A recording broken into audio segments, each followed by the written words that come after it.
Hello. I'm just jamming out a little bit. What's your That's song for good. today? You I have a don't know. song? Whatever comes to mind, I don't have them. They just come to my head whenever I hear things, and I think of music. And sometimes I break out into song during class, and I have to, otherwise my head will explode. We So could it be just kind of twins. depends, you know. I agree It's with you. just I always yeah. bust out into song during our workday. Hello everyone. Welcome to another Worldview session. What in the world is your view? I'm Monique Duson, and I am joined by the one and only Dr. Joe Miller. Yes, we do call him Dr. because he has two. Okay. I'm still trying to work on a master's, but he's doing big things. Doing big things. If you Yeah. have been following with us, we have gone over an introduction into Sire's book, The Universe Next Door, along with the worldview of Christianity. And we also looked at naturalism and deism. And today we are going to be looking at nihilism and existentialism. That is chapters 5 and 6, if I'm not mistaken. Yes, chapters 5 and 6. So let's jump in. How you doing, Joe? I'm doing okay, I feel like I'm busy. I come from class right to here, and I'm running over, and then you were busy getting out of another interview because Monique's important. I might have two doctorates, but you're important. So Yeah. you're always in demand somewhere. So that's pretty awesome. I'm glad to see that. But I'm doing great, man. I just enjoying life. God is good. Family's good. We have our Amen. challenges, but in the end, God is always good. Yes.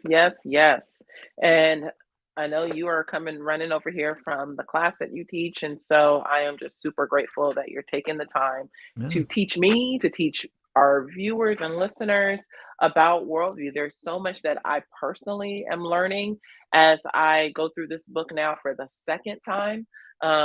Yeah, so let's jump in. I Before we jump in, sorry, I do want to just offer a caveat or a word of advice for a word of information for those who are watching. If you see me looking down, it's not that I'm disinterested. It's not that I'm even on my phone.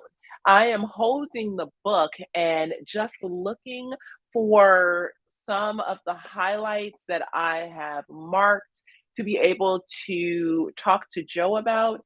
And also, if he says something that maybe I didn't write down, A, I'm taking notes, but then two, also looking at points where what he's saying might be backed up in the chapter so I can highlight that for everyone else. If you don't have the book, please, you can get it on Amazon. It is The Universe Next Door by James Sire.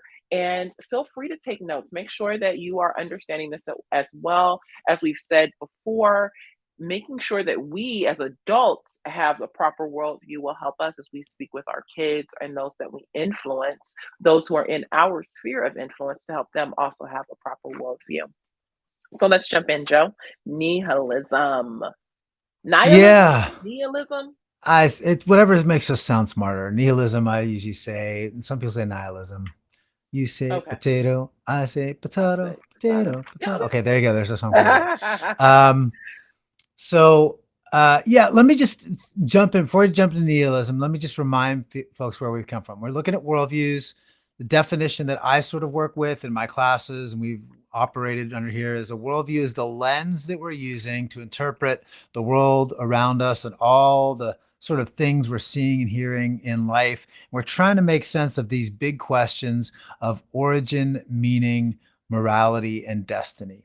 Those are the four broad categories of questions that we're all trying to find answers to. And to that, we're looking at different worldviews. So the two sort of families of worldviews that we've covered so far would be naturalism versus supernaturalism. Now, underneath naturalism, we ended up with atheism. Agnostics kind of don't choose between supernaturalism and naturalism. They kind of want to live. They kind of want to say, "Oh, I don't know. Either way, I'm just not sure." But they end up living as naturalists, even though they don't know about the sort of ultimate questions of life. They end up living as naturalists. So we have atheism that led to the Enlightenment. Okay, on the side of naturalism. And then on the supernatural side, we have sort of we have personal versus impersonal. If you believe there's a personal God who has identity, that ultimately leads to theism, which opens the door to Christianity. There's a personal God, Yahweh, by name. He has identity. He has characteristics. We talked about those before. The impersonal form of supernaturalism we talked about is deism. And deism, sort of, there's a God who's creator, but he's totally separate and distinct from all of our lives. He doesn't have relationship with us, and he's not relatable in that sense. So he's a very impersonal sort of God in that relationship. And then what we end up having is the Enlightenment then kind of sparks both the nihilism and kind of opens the door to deism. So deism is sort of influenced between Enlightenment thinking and Christianity. Nihilism just falls out of that Enlightenment framework. And that is kind of where we pick up the picture on nihilism. Oh, and I've even got this, like, for nihilism, I've been planning this. Boom, dark, scary nihilism, right? It just sounds like what it is. It's the sense of hopelessness or despair. A matter of fact, I would just say, add this. If those are familiar with Francis Schaeffer, he talked about philosophies and ideas that opened up the door to he talks about below the line of despair. He calls it his line of despair. And this is where there's sort of no return, right? This is ultimately worldviews lead to really depressing thoughts and ideas. I would argue that. So nihilism, the Enlightenment opens the door, the line of despair comes nihilism. Deism sort of delays that despair for a while on the theistic sort of supernaturalist side, but eventually that sort of despair enters in. We'll get into existentialism on the theistic side in a little bit, or on the religious side. So that's kind of our framework for those. Is that good enough summary there, Monique? I don't think I've defined nihilism yet, but I wanted to pause there for a second and make sure we're Yeah, no, I think that that gives us kind of a nice trajectory, what we've kind of seen already, looking at the types of worldviews, the types of um, thoughts about religion. Is yeah, it, natural? Is it supernatural? Is it personal? Is it impersonal? I know you said yeah. deism would be impersonal. I think you also said in a previous conversation that pantheism would be more impersonal. Is that correct, or did I have Yeah. my So notes under wrong? supernaturalism, under the impersonal side, we'd have pantheism. We'd have technically, I would put Platonism under there as well.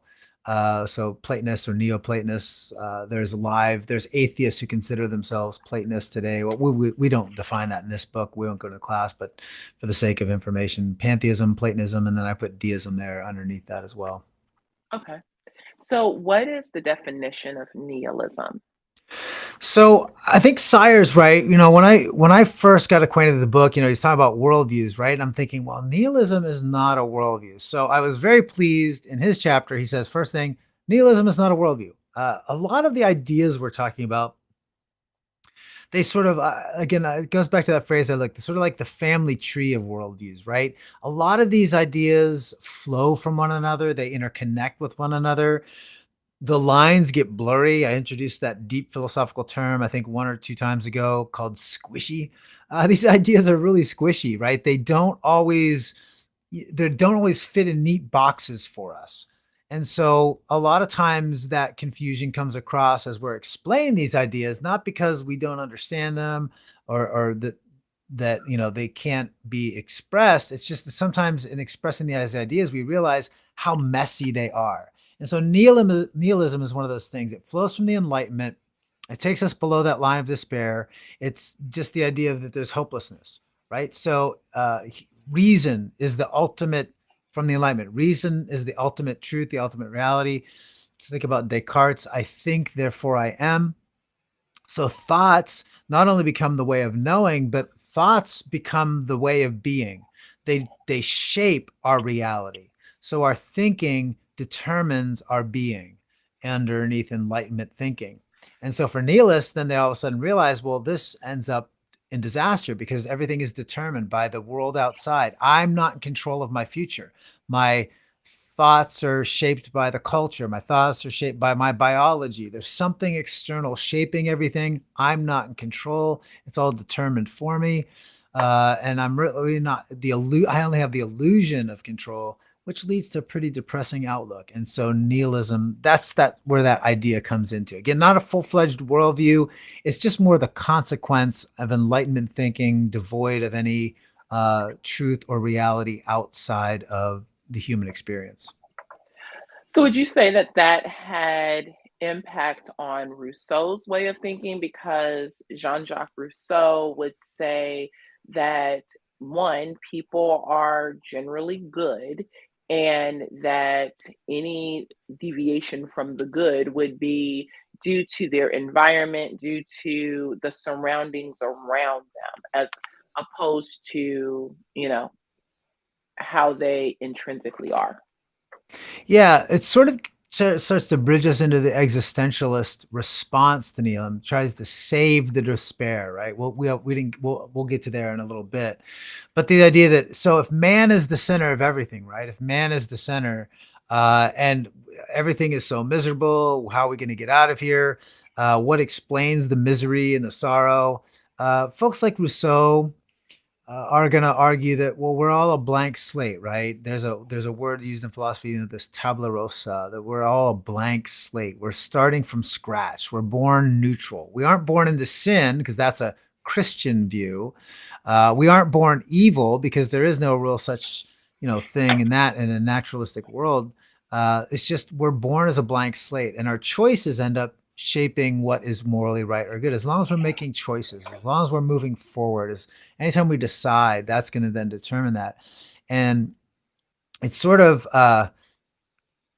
helps us not feel so guilty for the evil that happens, right? If I'm not the victim of, if I'm just sort of a victim, sometimes even of my own choices, because of the influences on culture or the world, then I don't have to take responsibility for that. And we see that play out today. Like, for example, we want to put everything as the cause of some sort of mental disorder, right? The list of mental disorders gets longer and longer. So if somebody eats too much, it's not their fault. It's the world has oppressed them or made us feel guilty for loving sweets, right? There's no such thing as gluttony where you're going to have guilt or responsibility. So, yeah, all of those ideas end up blending together, trying to save us ultimately from nihilism, the depressive outlook that leads us to.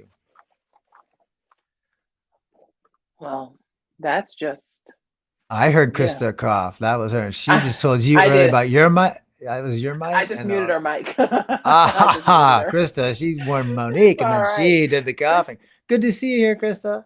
Chris is in the background. Chris is always in the background. So she's in the background switching the show, Uh, and we're super grateful for her. yes, Okay, love so you. let's we do. Let's think about this a little deeply or a little bit more deeply. If you're saying that our thoughts are shaped by the culture, how do we know, like, how would nihilism say that we can know anything? And what's the source of knowledge? Is Yeah, culture the source of knowledge in nihilism? And how do we yeah. know what's true? Okay, so it really depends. Here again, we get into these branches, these family trees of where they go. So I would argue that sort of in the secular, in this sort of in this enlightenment that's again secular, devoid of God, right? It's going to have two kind of branches that are easy to kind of put in. One is nihilism. The other I'd put under is Darwinian naturalism. So when you get into the middle of the 1800s, Darwin comes in with his idea. He tries to give us a scientific explanation for why do humans exist, right? So for Darwin, this idea was all tied to biology. Our simple biological processes explain everything. So for the Darwinian naturalists, again, that's sort of the two strains under Enlightenment, nihilism and Darwinian naturalism that I would point out. Sorry, doesn't bring in Darwinian naturalism. I'm bringing that in because I think it makes more sense to put it in at this point. Is that you know, sort of biology? Those things are going to control. With nihilism, it's a little more philosophical. So you're going to get things like culture influences our decision, where it's determined by the world around us, by the influences of the natural world, whether they called it culture or called it, something else. It's essentially there's more cultural, more abstract influences of society influence us. So you get some say both, sometimes just one or the other, but there is certainly a determinism in nihilism, that we are not masters of our own destiny, which enlightenment sort of kind of promised, right? And so, but then you see bad stuff happening. Well, if reason takes us to this greater world, if enlightenment is promising the evolution of humanity to a higher state, to a more perfected state of reason and thought, but yet society is deteriorating, that leads to problem. Well, how do you explain the problem? Because there's no such thing as really sin. You can't explain it as the Christians would. And you can't say that reason is flawed, because if you did that, that's giving up the whole game. So you got to blame something. Otherwise, you're going to say reason means nothing. And some nihilists did say, well, then reason means nothing. Nothing. It's just everything means nothing is really what you get with nihilism, right? So at some point, some people are going to say reason is meaningless, society is meaningless, biology is meaningless. Not everything is meaningless because it's all in the end has no meaning. That's where you end up. Yeah. Well, and so then in that case, there's really no objective way of understanding truth, is what you're Correct. saying? Yeah. Yeah. You end up where there's no ultimate truth or absolute truth, concept of absolute truth. Truth ends up dividing into three possible categories. You could have a subjective truth, which is my feelings, the follow your heart kind of my feelings, my thinking, the way I think about myself. The I think, therefore I am, determining my own destiny through pure thoughts. So you could have this sort of subjective version of truth. You could have a synthetic version of truth, which is the cultural truth, right? We come together and have agreement. So it's not I think, therefore I am. It's more like we think, therefore we are, right? We can set the stage for our own destiny or our own future as a collective approach. That's going to tell us what's right. Or if you're just underneath Darwinian naturalism ends up in sort of a celebration of science alone is going to be our future, or scientism, right? And this idea that sort of empirical processes of pure reason is going to save us, and that's reflected only in the discipline of the empirical sciences. That's going to tell us what the true path is. So if it can't be proven scientifically, it doesn't exist. It is not truth. And those become the three um, sort of immanent kinds of truths. There's transcendent truth, or absolute, found in God. And then there's these three sort of truths that are found only within the natural world. And they are truths, but without any tie to an absolute ultimate truth that it's God. Yeah, they become very muddled. They become very confused. And who's going to decide which truths are more true than the other truths? If my group of people doesn't like your group of people, our we truth is better than your we truth, right? So yeah, Yeah. it becomes very confused, because ultimately it ends again. That's where that nihilistic idea comes in. People start to realize this isn't working. This can't Yeah. survive. Goodness, You had Sire something says good one of and the you worst. lost it, right? No, well, no, because I was like, oh, do I want to go down this road? But Sire writes one of the worst consequences of taking epistemological nihilism seriously is that it has led some to question the very um, facticity of the universe. To some, nothing Mhm. is real, not even themselves.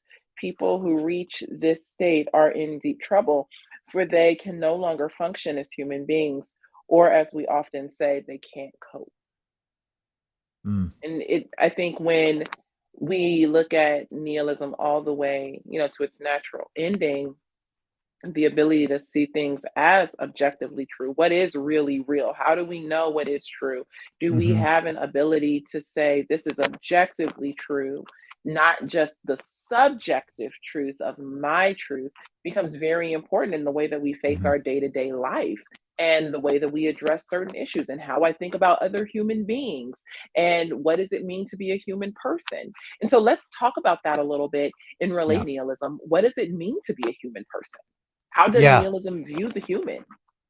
Yeah. So this again reminding us that nihilism isn't a full-fledged worldview. It is a sort of a consequence of naturalistic atheism expressed through the Enlightenment. And Laura did ask a question, how does this relate to like Plato, Socrates timeline? Just to be clear, Plato, Socrates, you're talking 3,000 years ago.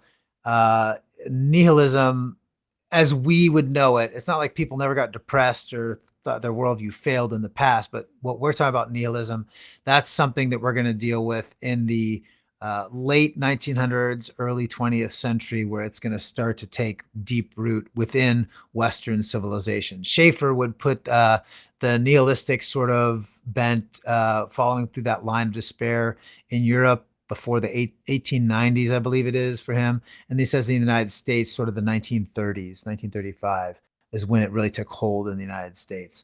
But for nihilists, like because they're naturalists, they're humans are the product of just simple evolutionary forces, right?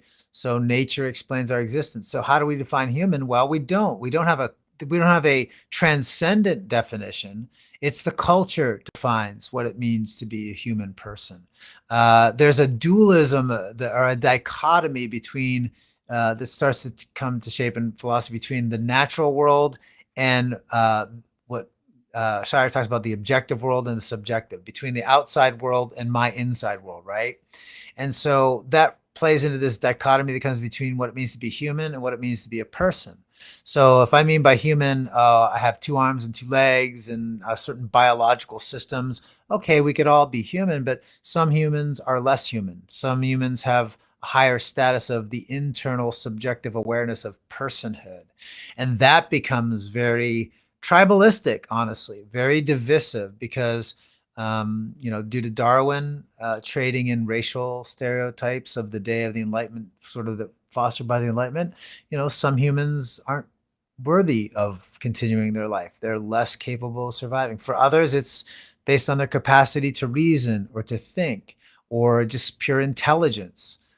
Some of it was based on criminal behaviors or psychological behaviors because it was thought largely that those, like if somebody was a thief, it's because they were born a thief. The culture, they're determined by the culture or by biology to be a thief.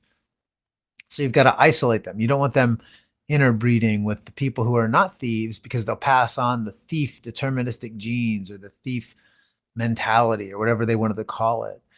So humans become very ill-defined. What it means to be a human person becomes very suspect as nihilism takes shape. And it's easy to dehumanize others because we don't even know what it means at this point. Wow. So, would you say then that some of the arguments you see being made for things like abortion, or some arguments, even going back like for slavery, were nihilistic in their thinking? Um, so if you're talking about are you talking about the American system of slavery as it was sort of founded? Would that be nihilistic? Or, I mean, I obviously it's a think system that's, existed outside before. So I was just wanting to clarify what you mean by that. I guess you can look at any of the, systems of slavery. We can look at like the um we have the transatlantic, and then I can't think of the next one. It's not the trans-Saharan, but the one that went over more into the Arab nations. Yeah, the, I the the think slavery that within the Middle Ages, yeah, that was more religiously oriented than it was, racially mhm. oriented. Yeah. Hmm. So I'm wondering if you see any form of nihilism or nihilistic thought in any of those systems. I think some of the answers put forward for abortion, when you look at, well, Yeah. it's a human, but is it a person? And I could probably pull Hmm. some, quotes from people even back in slavery. Well, it might be a human, but are they people? Is it a Yeah. full person? Is it a full orb person? What does it mean? And so I'm just wondering if nihilism had any play in some of those things. Yeah, I'd say more the influencers would be determinism, whether it be cultural or biological determinism would play a greater factor. People dismissing others based on whether it be racial qualities or even religious qualities. Your religion has determined that you're less of a human being. So, there's some outside factor that's sort of setting the stage, that's controlling. There's no intrinsic value to humans itself, right? Because within naturalism, there is no such thing as intrinsic worth to anything. Everything is instrumental worth. Everything is, what good does it bring my life? What good is it for me? What have you done for me lately? That kind of thing, right? So everything is instrumental value within naturalism. There is no transcendent, intrinsic, supernatural value that goes above culture or practice or preference. So I think that can become nihilistic, even if you're Hmm. not made, even if you're not despairing of life and despairing of all sorrow. You can certainly think that somebody else isn't worth it, and just, hey, my life is made better by the elimination of those people. So it Yeah. becomes very, very dark for sure, and very evil from a Christian perspective. So then, if people are determined almost through like a cultural determinism or some type of deterministic quality, what would happen with death? How would the nihilists think about death? Yeah, death is the end. And that's one of the reasons why nihilism ended up, I think, in such a, below that line of despair. It led to only to despair and sorrow, because you start to see that, like, okay, I'm born. And Sire brings up the Beckett play, The Breath, where the Hmm. scene opens up, where it's on a big garbage pile. The curtain opens, there's a big pile of garbage in the middle. You hear this sort of scream, which mirrors the scream of a child being born. You hear this sort of inhale, like as a child breathes that first breath, right after they're spanked, right? And then you see everything is trash, and then the camera, sort of zoom out. You hear another scream and another exhale of breath, which is the death, right? So in other words, you're born, you scream into existence. Life is a bunch of trash. It's a bunch of garbage. There's nothing. There's no meaning. There's no value to it. And then in the end, you scream at death because it's usually painful, and you breathe your last, and then you're dead. That's his entire. It's like a 23-second play, and so you see in the arts. And if anybody's interested, read some of Francis Schaeffer's works. He does a lot through traveling the history of arts in this. You see whether it's in the Dadaist movement, which is a French sort of movement where you get Dada is a name they literally picked for their art. They just opened up the dictionary, picked a name at random to show that nothing has meaning, right? So even the name of their art style was meaningless. It was babbling, it was nonsense. But you get guys like Duchamp, who takes a urinal, and he, like, that a guy would pee in, and he puts it in a museum and calls it a fountain, like you would drink out of, like a drinking fountain. And so he's shocking people, trying to show them that if you think your life has purpose, if you think there's meaning in anything, you're wrong, because nothing has meaning. It's all a waste of time. It's meaningless. So to that end, if everything is meaningless, I just live, it's all a big trash heap, and I die, it doesn't make you value other people pretty much. You're all instrumentally. What good can you bring me? Can you bring me physical pleasure or pain? Pleasure and pain become the only two arbiters of good or bad. So, and that's certainly an enlightenment concept, but it becomes very depressive when nihilism takes hold. I have three questions. I'm gonna try to get through them really quickly so we can go on to existentialism. But I'm wondering, in a worldview that is so, or not even a worldview, but in a kind of a web of ideologies or a web of Yeah. different thoughts that can be so dark, are there any core commitments that nihilism would call people to? Hmm. Well, I mean, the core commitment would be to naturalism itself. There can be no Hmm. God. So you can't Hmm. get an escape through God. God cannot rescue us. We're adrift on this, trash heap of life. What's going to save us? Well, don't make an appeal to the supernatural. That can't save us. Hmm. That's why I like Schaeffer's concept, the line of despair, because whether, somebody today wouldn't be necessarily a nihilist, but they may have very, you look at movies, the dystopian movie concept, right? Where, big world war, everything, nuclear bomb goes off, and how people survive. The whole zombie movie genre is all very dystopian. It's, in other words, sees nothing but darkness and a terrible future for all of us. A lot of our young people, when you look at the rates of depression and suicidality that shot up during our COVID lockdowns, but certainly has persisted. These are all bringing in very nihilistic elements, that flavor to our life and our experience within our movies and our drama, the drama of movies and life, all playing out in that very depressive sense. And there's no rescue. There is no hope if you're a naturalist. So that's the only core commitment is naturalism. Mhm. This is very I sad, know. but I'm I depressed I even think talking about it. I know, man, but it leads right into the next thing that I wanted to ask you, which is what are some examples of nihilistic views in the culture that you see today? But I think you kind of hit on it Yeah. with maybe some of the rates of depression that we're seeing in young people, especially, in a post-COVID society, and the rates of despair that we're seeing. I Mhm. would even include that in some of the rates of despair regarding acceptance among young people when considering the LGBTQ plus ideology Yeah. or conversations about race and things Oh, like that. absolutely. You think that's All fair? good examples, all good examples. And I think, if you look at, say, the LGBTQ, IA plus spectrum things, I think you do understand that there is a high rate of depression and suicidality because if you are confused about who you are, your core identity, the world can't give you hope of solving that, right? You have to appeal to yourself. Mhm. You say, look inside yourself. Within yourself Mhm. will be the answers. Well, those the people trapped in that thinking know more than anybody else. I've looked inside myself and it's really depressing. I need some answer and you're not helping me by just saying, well, just trust yourself. I'm trusting myself and I feel depressed about my life and my future. But people saying, well, don't worry, just keep trusting yourself. Or it's the fault Yeah. of the culture. If the culture just accepted you, then you would love yourself, right? It's the culture's fault. You have to look at some external answer. And unfortunately, again, it gets to the messiness, the squishiness of all this. If the only thing that is true is what's inside of me, but I need answers to my depression outside of me, then I'm saying something outside is true. But now I've what is true out there? Well, one culture says, it's okay to throw gay people off of buildings. If you're Hamas, you Mhm. can throw people off building, gay people off building. That's fine. Well, other cultures say, gee, we shouldn't do that. Well, who's right? Well, nobody's right. Mhm. It's just one preference over another.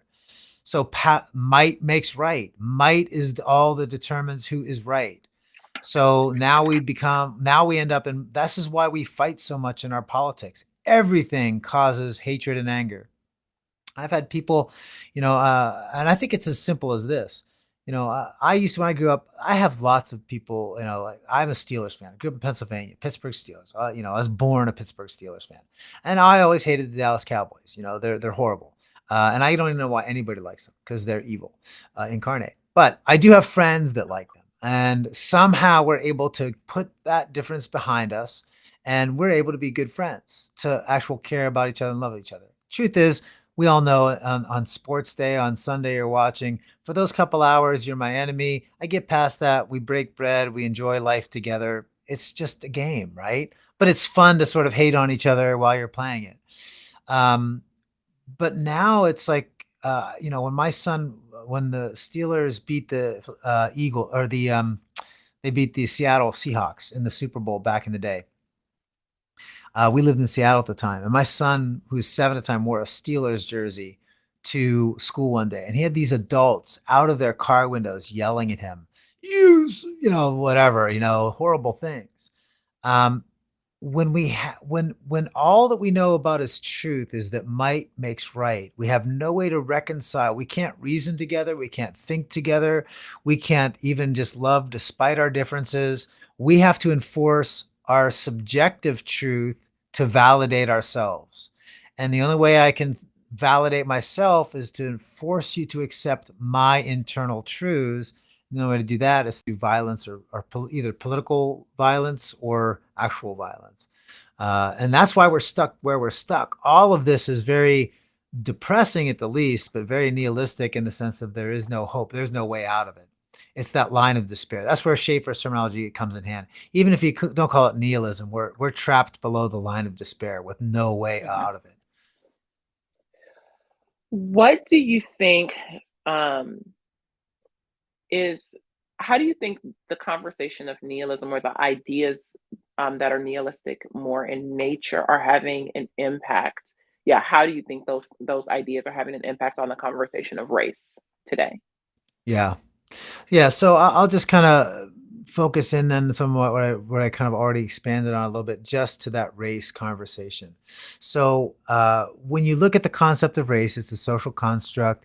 Uh, Guys like Kant came up with this idea, the late 1700s. It crystallizes through the mid 1800s in the West. It ends up having global impact through Darwin, through Darwinian naturalism, this idea that race becomes this deterministic thing. Nature has established it. It's a scientific fact. It's no longer just a philosophical concept. It's a scientific fact. That leads to very horrible actions through the early part of the 20th century. So then we have to say, well, I can't deal with all the evils. Like Hitler's sort of response was very much determined by Darwinian naturalism. Darwinian's racial construct of racial hierarchy gets lived out by Hitler. Well, we're so harmed by that culturally. We say, well, I want to say that's evil, but I can't appeal to a God. I still have a naturalistic worldview. So we say, okay, we're going to go back to it's just a social construct, has no biological connection to that. But the problem is we're still trapped in a world that's divided. This gets us to down the road. We're going to deal with Marxism, critical theory, deal with those issues where they're trying to solve the problem of race, but they have to solve the problem from a purely naturalistic framework, from a purely cultural framework. And what that means is that we're still going to be divided because race is always going to be there. It's the center of every problem. It's got to be the center of every solution. But in truth, the Christian would say, well, get rid of the concept completely because it's a horrible idea. Hmm. That's the source of our problems. But for the naturalist, you can't rid of it because it's just the culture. It's the way it is. It's divided us. And there's no way to bridge those tribalistic divides. There's just simply not.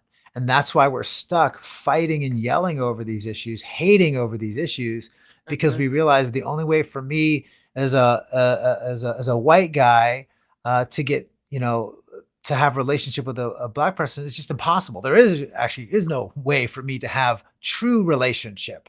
I can only have a balancing of power, an Hmm. equity between goods. So Oh, therefore I have that's to so good. take goods from one, give it to another. It's the threat of force or violence which Hmm. brings us into parity, but it's Yeah, not true harmony.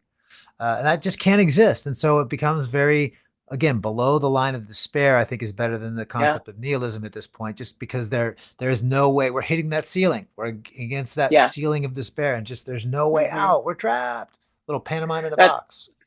That's so good because I think below that line of despair is where all of the works-based thinking that comes with anti-racism like lives at because it's always a work. Even Kendi says Mhm. there is never any not racist. There's only anti-racist, and anti-racist is Mhm. always doing this work Exactly. because we truly can never have any relationship. We can only have this pseudo relationship where you as a white man are continuously working to be in good standing or good favor with me as a Mhm. black woman. So if you would like to pay reparations to keep your good standing, I am gladly accepting. I'm sorry. It's Uh, just a joke, people. Okay, we have to move on to existentialism. I could talk about nihilism. I have so many questions all day long. But I think that the last point that you hit, just about how it's impacting and what it really means when it's played out, and how that line of despair, we're always below it. Yeah, that was an eye opener for me. So thank you very much. Existentialism. What are your yeah. thoughts? So Give us a definition. So existentialism, Sire is wise to point out there's two sort of versions of existentialism. One is he calls them I think theistic existentialism and naturalistic existentialism. I can't remember the titles. I prefer religious existentialism and secular existentialism, only because I don't like to tie it even to the concept of theism, because I think existentialism is tied closer to deism. I think it becomes. He talks about you know, the nihilism and existentialism as the sort of the children of the Enlightenment. I think of them as the stillborn children of the Enlightenment, and I think religious existentialism ends up coming down more from the supernaturalist family of thought, down from deism. But they borrow, they share both enlightenment. They all have enlightenment roots, and they borrow, they swap. There's a lot of swapping between these ideas. So again, I'm tracking it down these two lines: supernaturalism to impersonal to deism to religious existentialism. On the other family tree, I've got naturalism through atheism, enlightenment through nihilism, down to secular existentialism. And the distinction here is, for secular existentialism, every person defines their own nature, their own destiny. For religious existentialism, basically, our anthropology is our theology. And the reason I write it that way is because the only way to know God is to know humanity. Humanity defines not only ourselves, but define our God. So there's still a God out there, but we can't know anything about that God unless we know ourselves. And knowing ourselves is how we know God. So anthropology becomes theology. So not only are we defining our own reality, we're defining the reality of God in the religious sort of existentialist viewpoint. And so, of course, the secular has no God. So it's just basically anthropology defines anthropology in that sense, right? We define ourselves within that framework.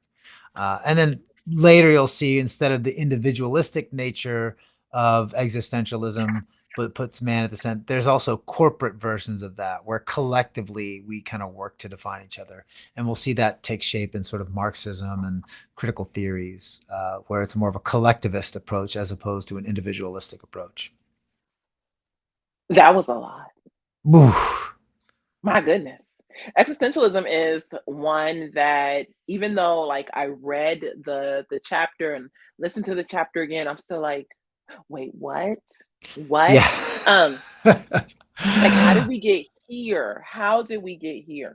So in existentialism, how would that world now, one, existentialism is an actual full-orbed worldview, where nihilism would be seen just as a progression from like the extension of naturalism. Yeah, I think Sire says even in their existentialism isn't really a full worldview, especially when you consider that there's secular and religious versions. They'll disagree about ontology. And so for something to be a full-on worldview, it has to agree sort of on the ontology, epistemology, and within the ethical, moral frameworks, the axiology of it, how ethics is lived out, and the sociopraxy. How am I going to live my life? So how am I going to live my life? So worldviews tend to have more a cohesive answer between all those elements.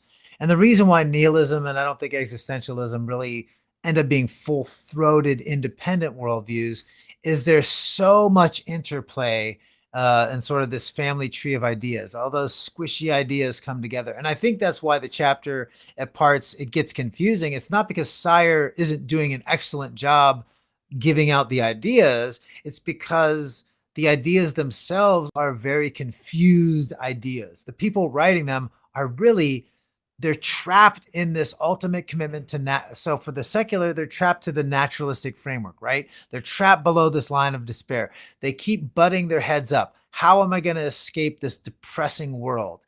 Well, the simple answer for the secular existentialists, really for all existentialists, is to put humanity at the center. We are going to solve the problem. We will come together. We'll solve the problem. It's not pure reason, as it was for, say, the Enlightenment. It's not the abstract philosophy of reason. It's just humanity itself.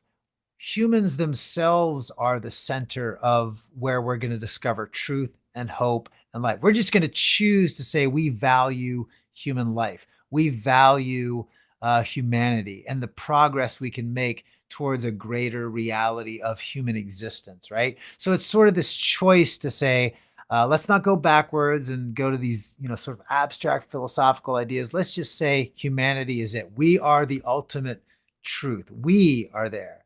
And so the secular, again, for the secular um, uh, existentialist, that just makes sense because there is no God anyway. We're just going to say we'll solve this problem of nihilism now by just celebrating humanity as a whole.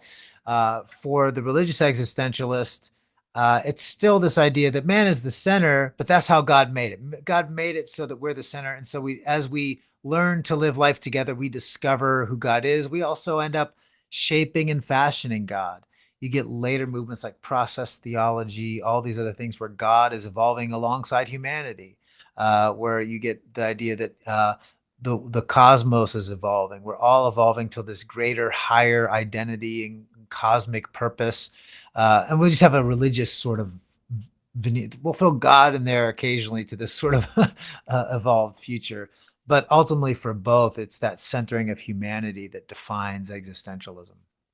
So if existentialism is centering humanity and humans are the fundamental like center of truth, Mm-hmm. how does it view the human person? Are we created beings? Are we beings that just came into existence? And what does it do with morality? Like, how does it achieve a moral good? Is that also based on the pain and joy, like that Yeah. dichotomy as what we would see in nihilism? Yeah, so exactly that pinpoints the problem. It's why all these things are sort of a family tree of worldviews as opposed to really purely independent thoughts. They're all pulling from different ideas and trying to solve the same problem. The core problem they're solving is, you know, how do I have meaning for my life and how do I explain suffering? It's the is problem. I look at the world that is, the reality around me, and how do I turn that into something that what should be, the ought, what Mhm. should the world be like, right? And so reason didn't answer that for us because when we reasoned together, we still ended up in world wars and we still ended up doing really bad stuff to each other. This leads to nihilism, this depressive outlook. There is no hope. Oh, all is lost. Everything's lost. Existentialism tries to rescue that nihilistic idea. They're not doing something new. They still can't define what it means to be a human in an absolute sense, but they say, hey, humanity is ever evolving, culture is ever evolving. So it's up to us to define our own existence. We're going to define what it means to be human.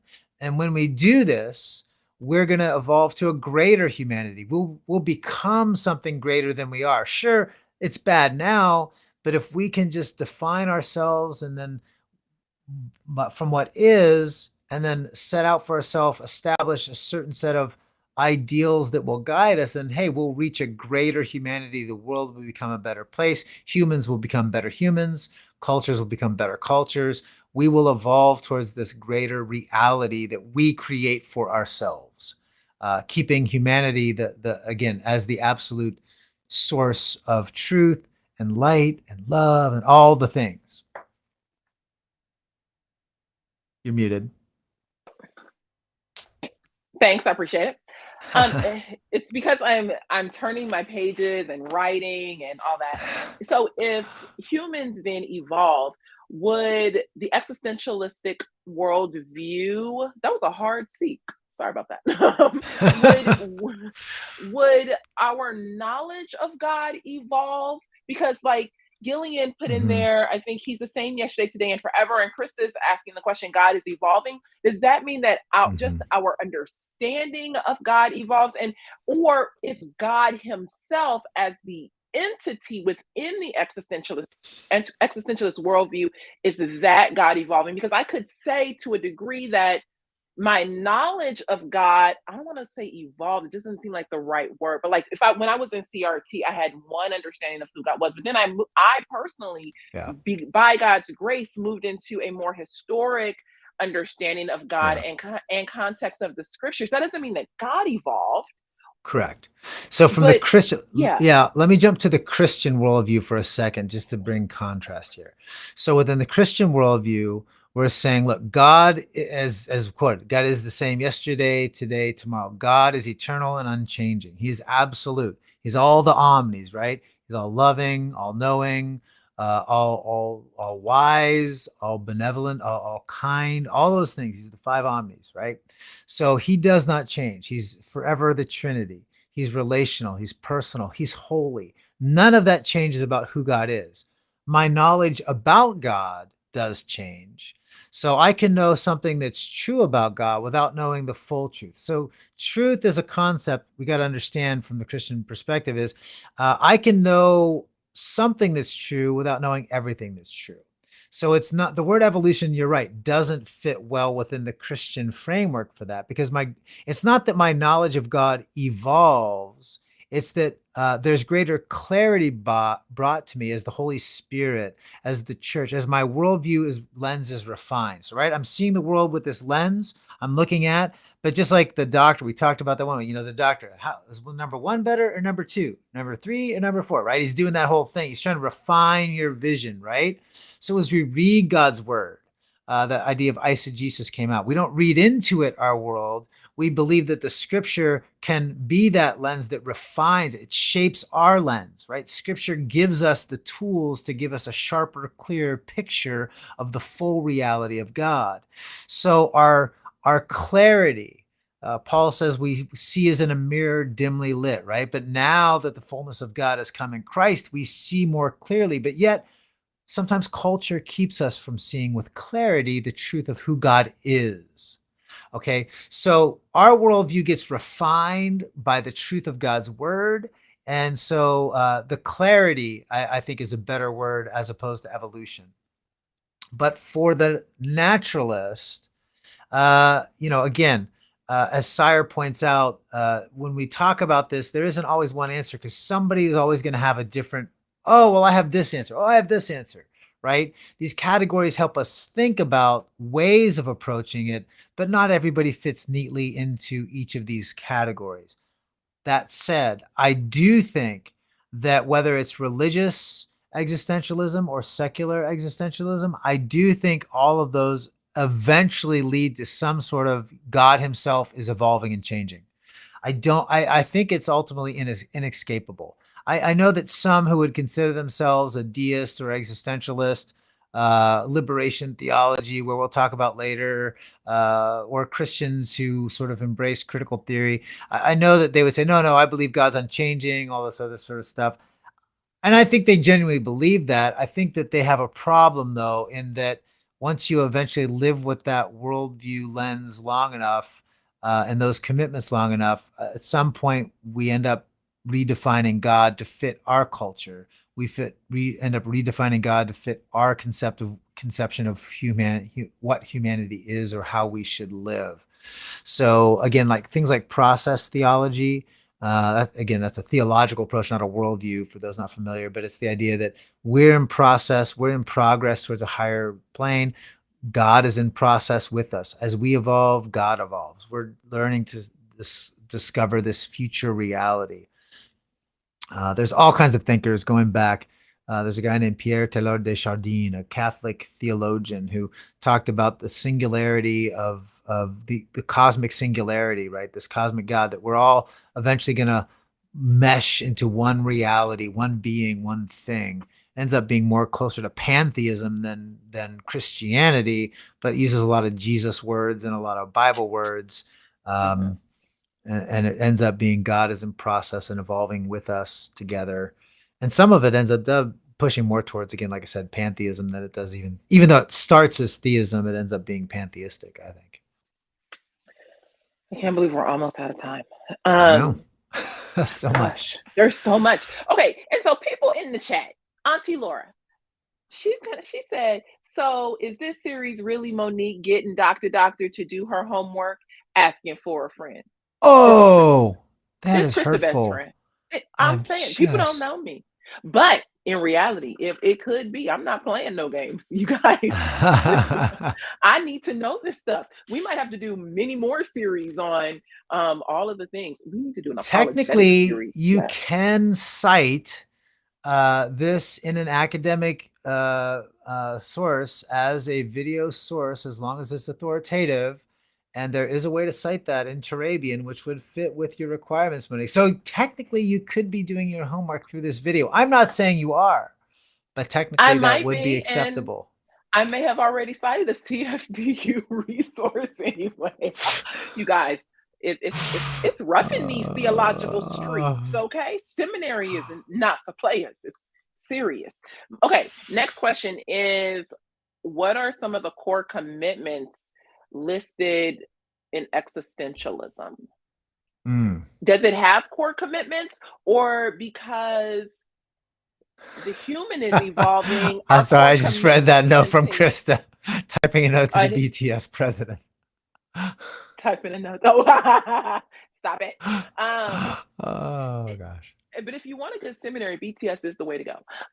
But if God is evolving, then I would also assume that his eternal moral, standards, or his eternal moral character is also evolving. And when we say eternal moral character, I'm thinking like things like the Ten Commandments, or the way Yeah. that we as believers are meant to live in relationship with one another, and how we see that unfolding for us in the scriptures. Yeah. If the God who, was against this in the book of Judges or First Kings, if he Yeah. stipulated a way of living life, then we can see some of that, replicated, or in Exodus, we see some of that replicated in the New Testament. But if we as humans are evolving, and our knowledge of God is evolving, and God himself is evolving in this process, then do we do away with some of those things? And does Mhm. that also offer up um evidence or argument for a God who may have said kill homosexuals in the Old Testament, like that's a sin punishable by death, or rape is a sin punishable by death, but in 2023, well, that's debatable. Does that make Mhm. sense? Yeah, no, there's a lot, because there's so many threads to this tapestry of worldviews that all blend together and get confused and muddled. And it's not because you're not understanding those things. And this is one of it took me years, you want to tease me, got all the degrees and stuff like that. But one of the reasons I always kept studying is because, like, what am I missing? I'm missing something. Everyone seems to know what these things are. I gotta keep going. And I kept studying and studying and studying. Finally, I studied enough to realize, it wasn't me that was confused this whole time. I think it's these ideas that are just confused ideas. There's these worldview families and approaches that just internally fall apart.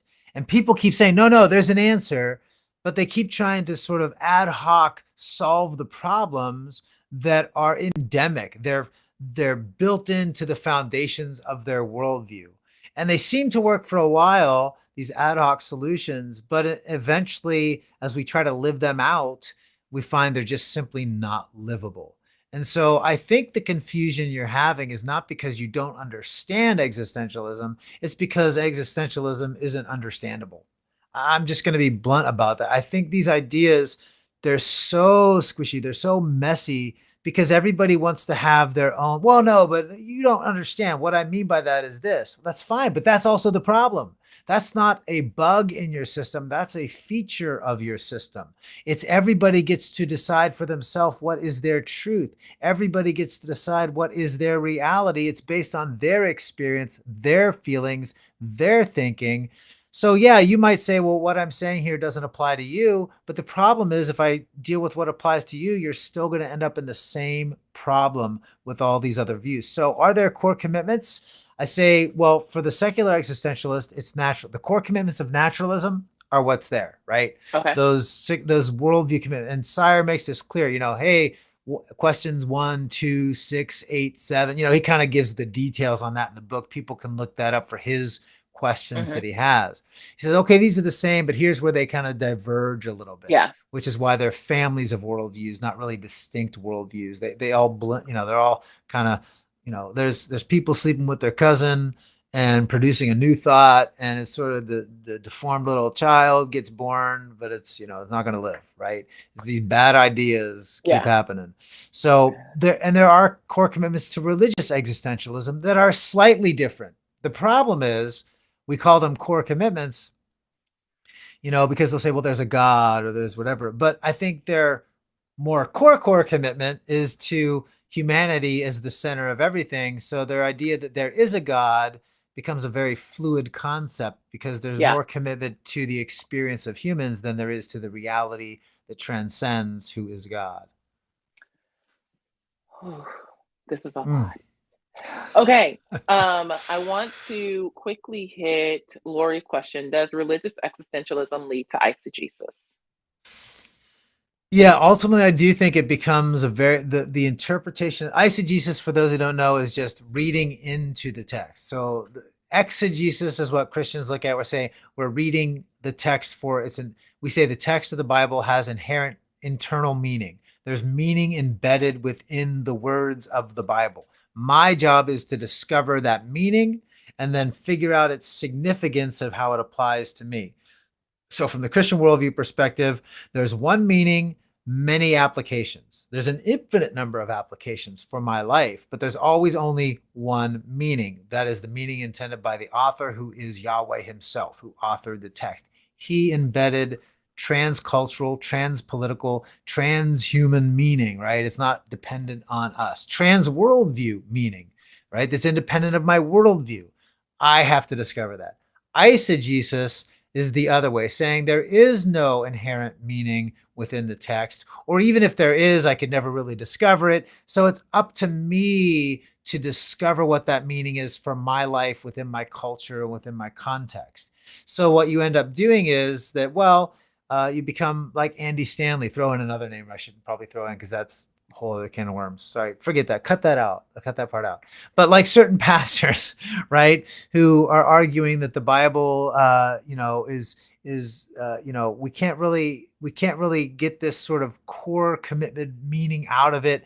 We've got to sort of realize that as the culture shift, the meaning shift and its usefulness shifts. So what was in the Old Testament isn't relevant today. It was only relevant then. There might be some core things that we can pull from that, but in many cases, who decides? Well, it's each culture decides. We need special interpreters, people who are appeals to authority. And this is where existentialism, I think, especially in a lot of areas, ends up making an appeal to authority. We need specific figures. For people, some it's the scientist. The scientist is my ultimate authority. For some, if it's religious existentialism, I need the priest or the pastor or the pope or whatever we call them, the guru, right? The religious authority to tell me what that meaning is. For the secular existentialist who isn't appealing to science, it could just be a philosopher. It could just be to a favorite author or writer or whoever. And so that's where those appeals come in. Later, we'll see with Marxism and critical theory who those authority figures are too, because I think it extends those ideas, but it's a little different within those.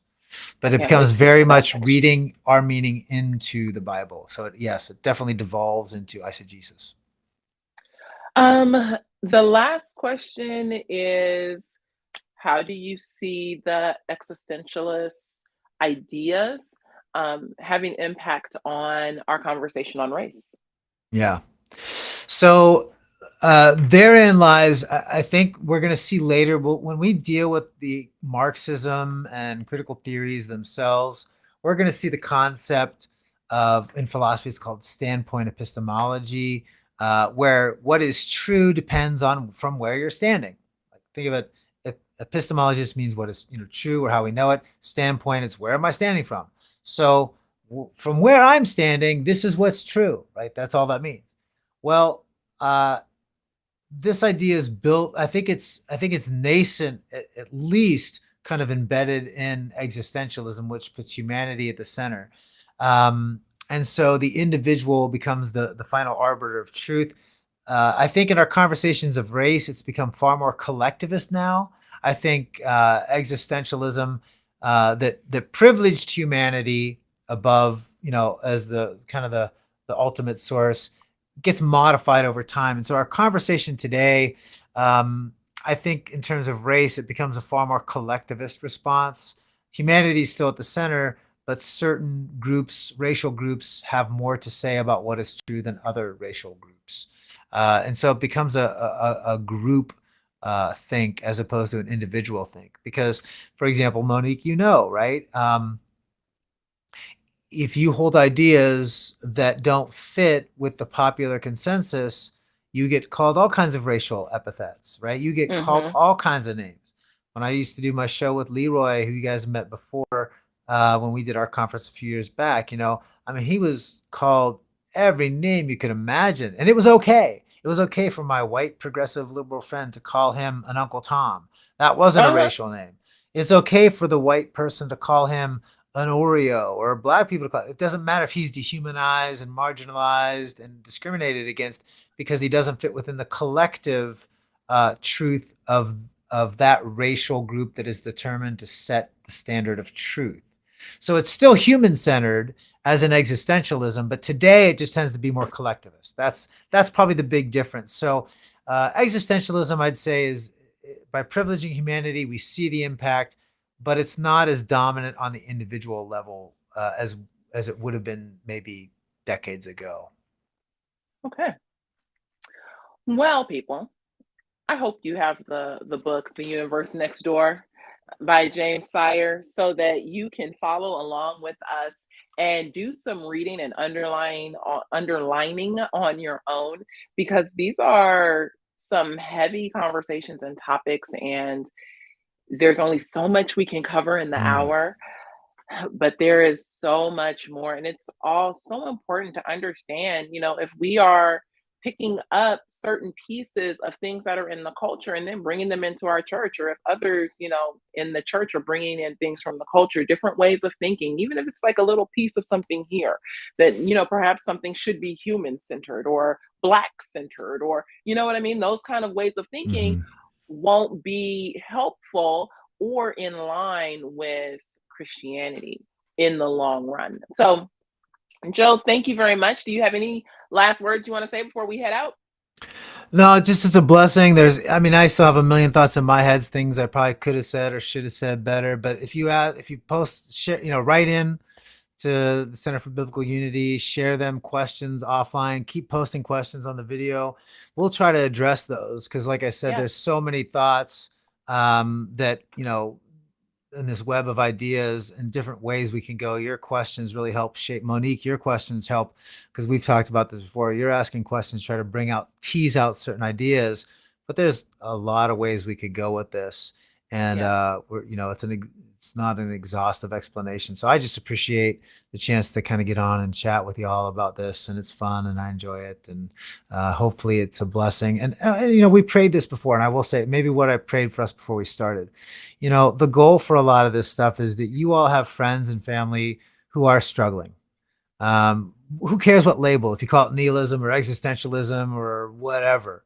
The truth is they're struggling, they're hurting people. Um, Knowing these labels may help you ask better questions. Hey, why are you thinking this way?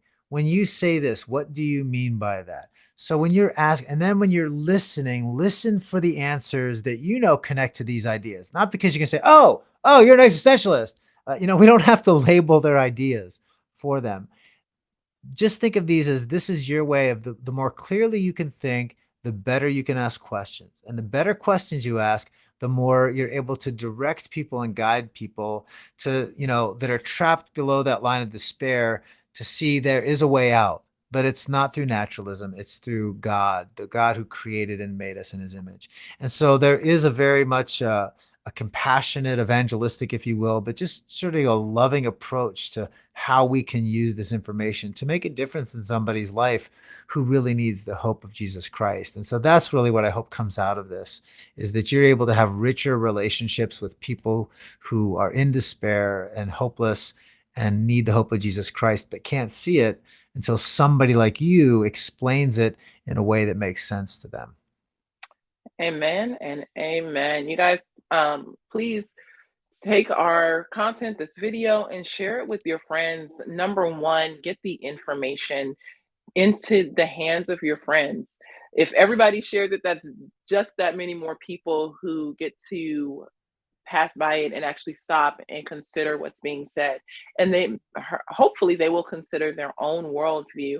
Number two, it also just helps with our algorithms and lets those who are participating in social media know that we are out there as a ministry and that we are actually doing work to help equip the body of Christ to have important conversations in our culture today.